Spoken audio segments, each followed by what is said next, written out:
I still hear the tractor running out there. That's good. I think we're gonna pull it in here.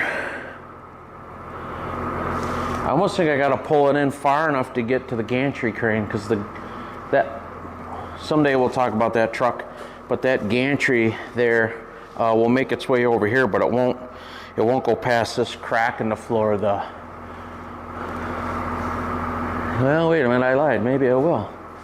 If I move that light, well, see that, you guys see the truss here, how it ends there? The gantry just fits under the truss, so it won't, it's wider than this opening, so by the time I get over here, it'll hit the ceiling. So if we want to use that gantry, we gotta work on this side of that crack. So I think the front end of that tractor's got to be up in here. So let me move these two barrels.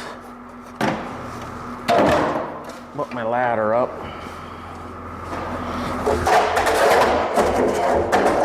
I was painting something and I was using these two garbage cans as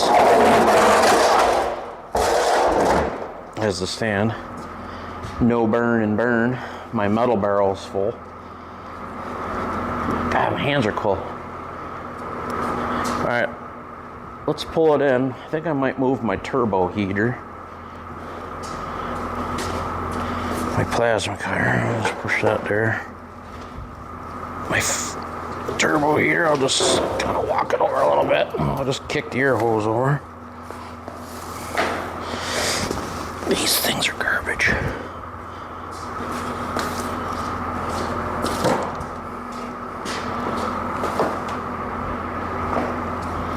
No burn.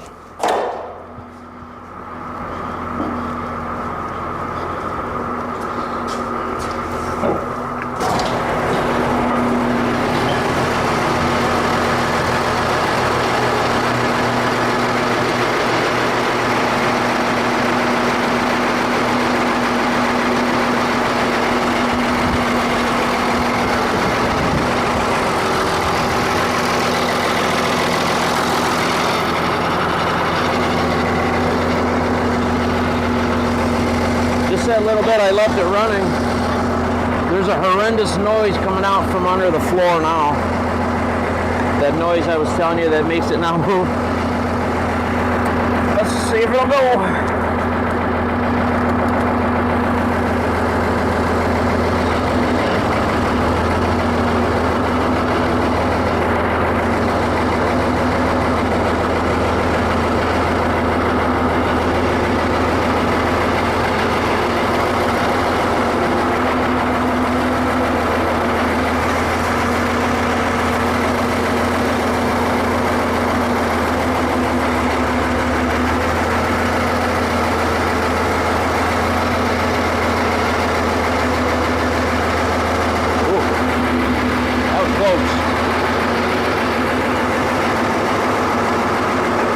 But it's in.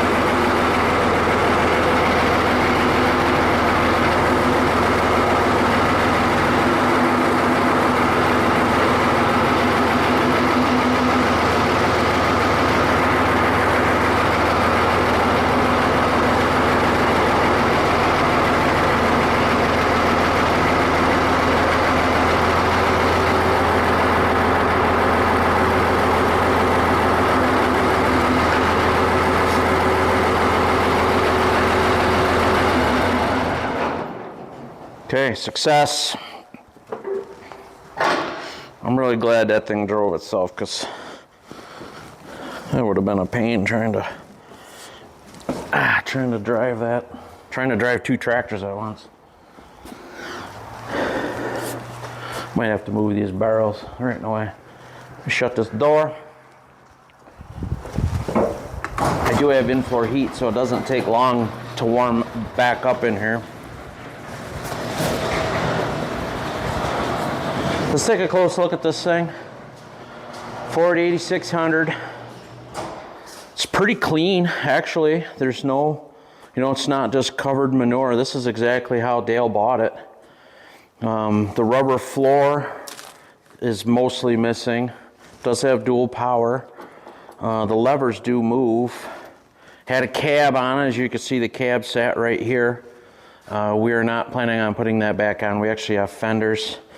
It's only got 18-438 rubber on it. These are dry. This tractor being as heavy as it is, Dale wants to take these cast centers off and these wheels, and we're going to probably put this thing up on some 42s.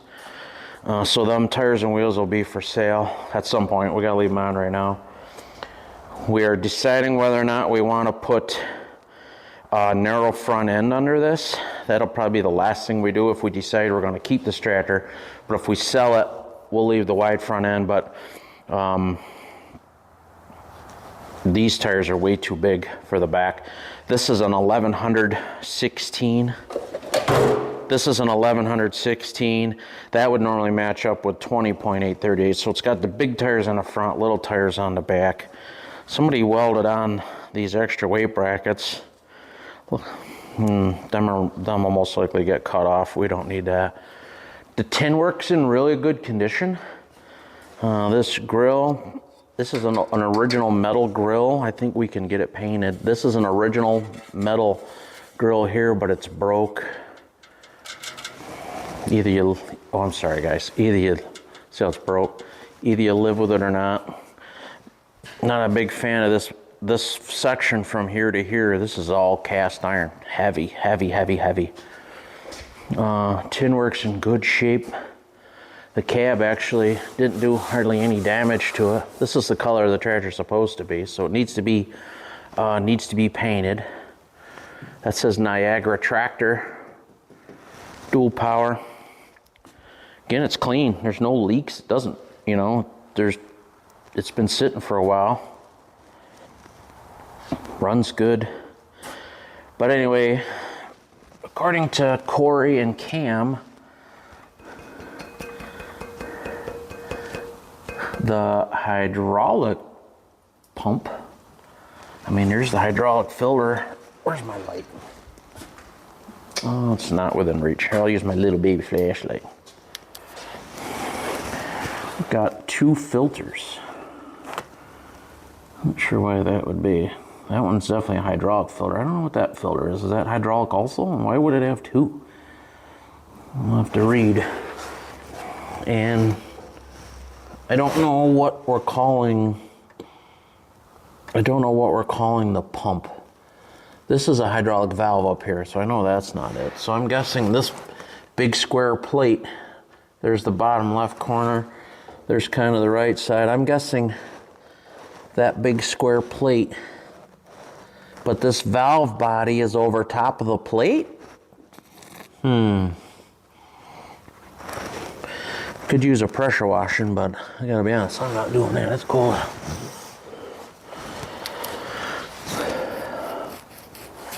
Anyway, here it is. Here's the start of our project. This thing has brand new hydraulic oil in it, so I guess the first step, and I don't know if I'll get to that today, is to, Dale wants to save the hydraulic oil. It's brand new. I don't even know if there's hydraulic oil in it. Oh my God, what if it's just out of oil and that's all it was? Wouldn't that be silly? I think there's a dipstick right here. This is the same rear end, I think, that's on my 7000. No, it's right at the full mark, and it's clean. It's clear. Clear as clear could be. So, I guess Dale's right. We should probably save it. But I guess the plan is before we split it, Corey and Cam both suggested we just take the pump out and just look at the gears. Make sure there's nothing silly there, because that, I guess, is really simple to get to.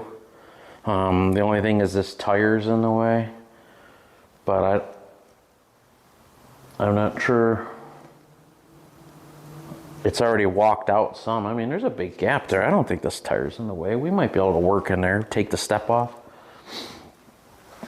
But step one is to drain the oil and look at that pump.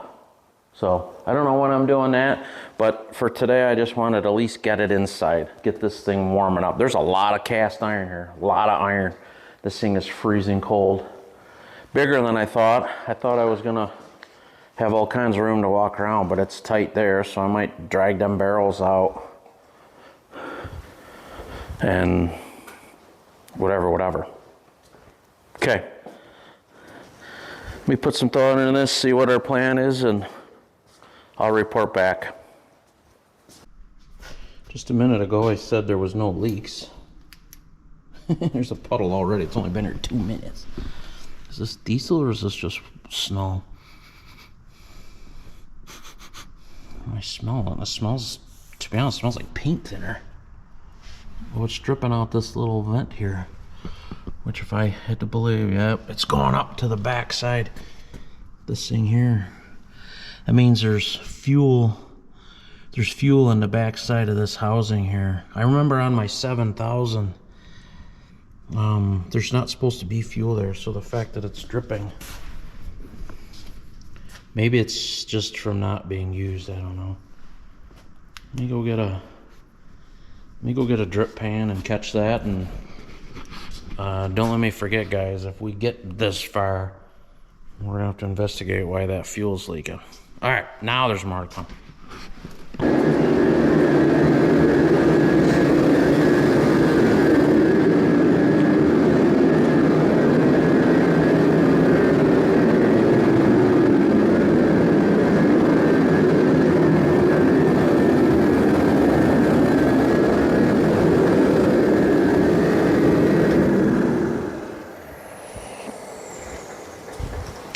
All right, welcome back.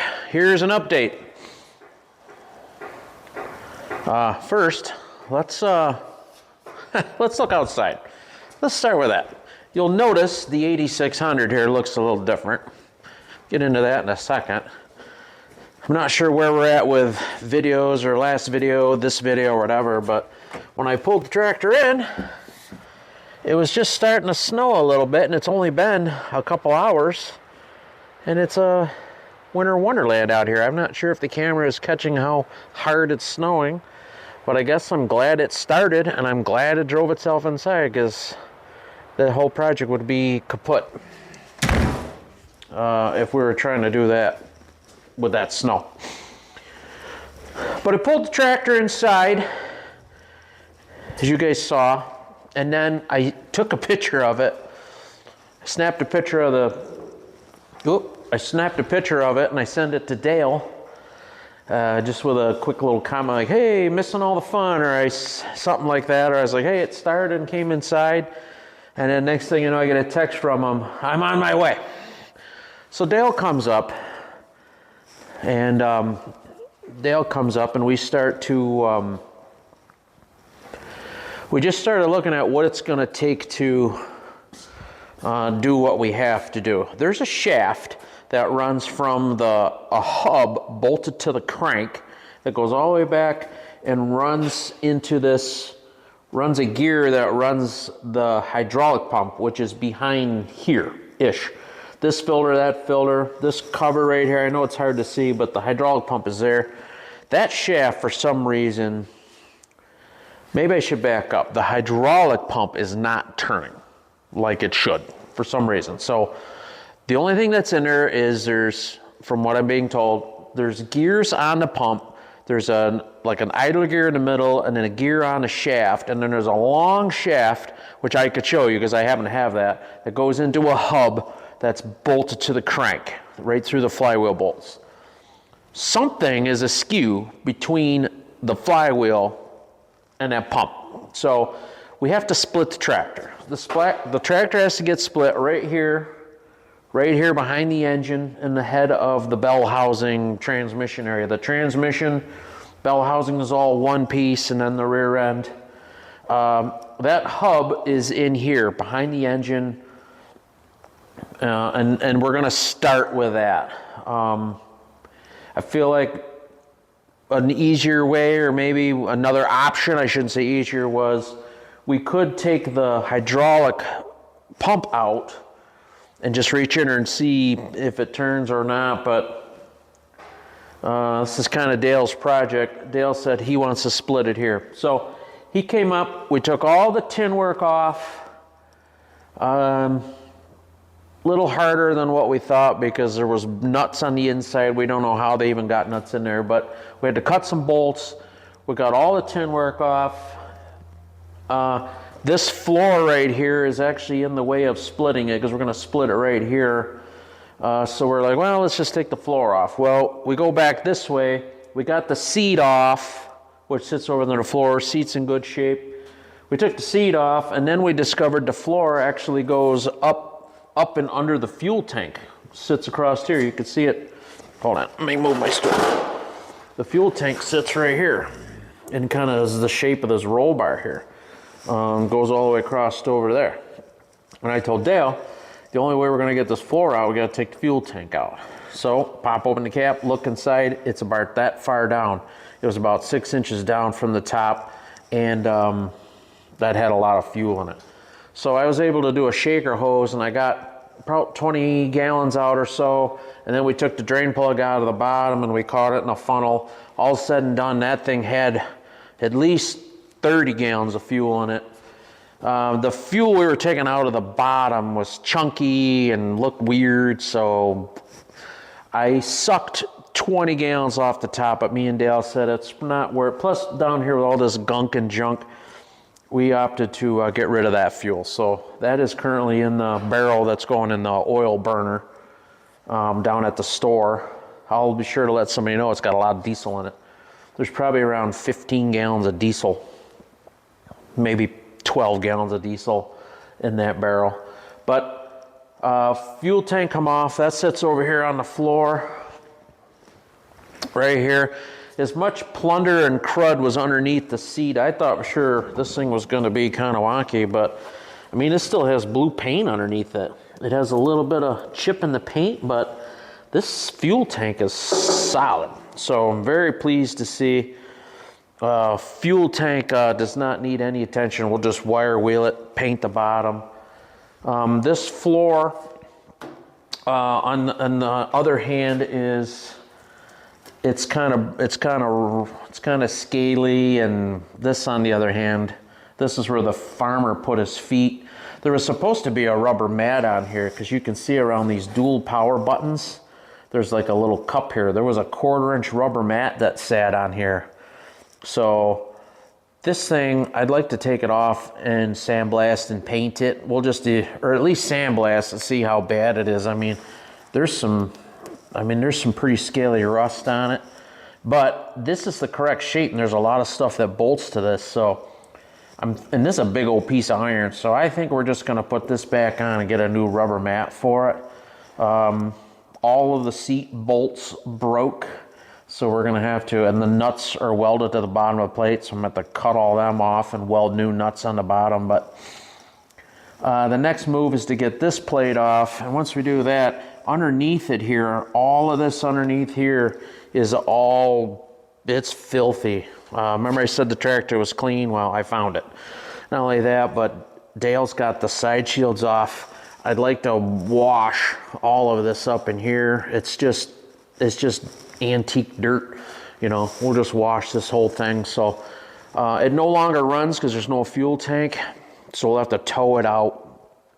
Now that it's lighter, I better make sure that the roll bar doesn't hit the door. You saw in one of my videos that I cleared the door by that much. We'll have to make sure we tow it out real slow.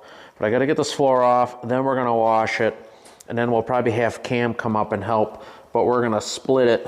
We're going to split it right here behind the engine. This center console? No, we'll just call that the steering console. That is actually bolted to the transmission. So Dale said, don't take that off. All the shifting linkage, which is in the console up there, is also in the transmission. So I don't have to take any of that apart.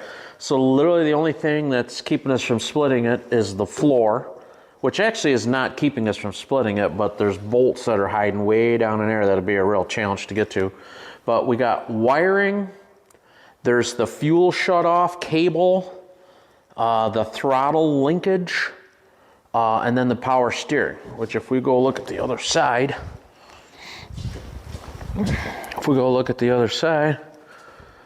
the power steering is just these 4 hoses right here, 1, 2, 3, 4. So I think I'll mark them up there. Just take off the 4 hoses. And then these 2 bars. But these hoses are clamped to this bar here. So I might leave this bar and just flop the hoses back, and then we should be able to split it. I mean, right here's all the shifting linkages right here, and they are all part of the console, and they go back there. So got to take the starter out because the starter is bolted into the bell housing and it's kind of wound up in here. So we'll take the starter off, and then a couple of, this is the fuel line right here that goes back to the tank. And then, I don't know where these wires, or not wires, these are hydraulic lines. They're on a rubber hose. They must go to a cooler, I guess. So I got this line and this line to take off, fuel line, and then I think it's ready to split. So, well, anyway, that's our update. We went and counted the teeth on the shaft. Apparently, the shaft that we need to replace. Here, I'll go show it to you. It's actually, well, it's dark out there. I'm not going to show you. But anyway, the shaft we got to replace. It comes in 2 versions. Not the expert on this, but I think it's either 20 teeth for standard, 22 teeth for heavy duty, and apparently the 20-tooth one is no longer available. We don't know what's in this tractor, so the customer that had this tractor that Dale bought it from, he gave us the shaft that he bought for it. I don't know why he didn't have the hub, but I guess he assumed the hub was good, shaft was bad. Not sure, but our shaft is the upgraded 22 teeth shaft. So we got to find a 22 teeth hub, and while we got it apart, we got to look at the clutch. Look, dual power I think is in there too, so we got to do dual power, clutch, change that shaft, change that hub, yada yada yada. So anyway, that's where we're at. We were looking at this a little closer too. I actually have a turbo. This is a non-turboed tractor, but I'm gonna try to get this muffler off of here. I don't think we necessarily want to run a muffler, and I'd like to turbo it. There's a ton of room up here, so I think we can, if I could get a turbo to bolt to this, we might have to make an adapter of some kind, blah, blah, blah. But anyway, I'd like to put a turbo on here. Then we just gotta, the air stack is up there, the air cleaner's up there. So we just gotta get cold air into the turbo, and then we just gotta go back over to the other side and put cold air, or pressurized air, into the intake manifold on that side. And then if the turbo's here, we just gotta elbow it to catch the hole in the hood here. So, I'd like to turbo this thing, and then we'll make it a 9600. Instead of the 86, it'll be a 9600. According to Dale, the only difference between an 86 and a 96 is the turbo. Another thing we're talking about doing is getting rid of these big heavy cast wheels. There's a lot of weight here, and just not, I don't know. I'd like to just have tin wheels on it, steel wheels, so we got to get some hubs, some steel wheels, and we're talking about going to obviously bigger tires. If we want to even put 20.8 38s on here, we got to change the wheels, but these power adjust wheels are really expensive, so and these wheels are too narrow, so we'll get rid of all that cast. That'll lighten it up too.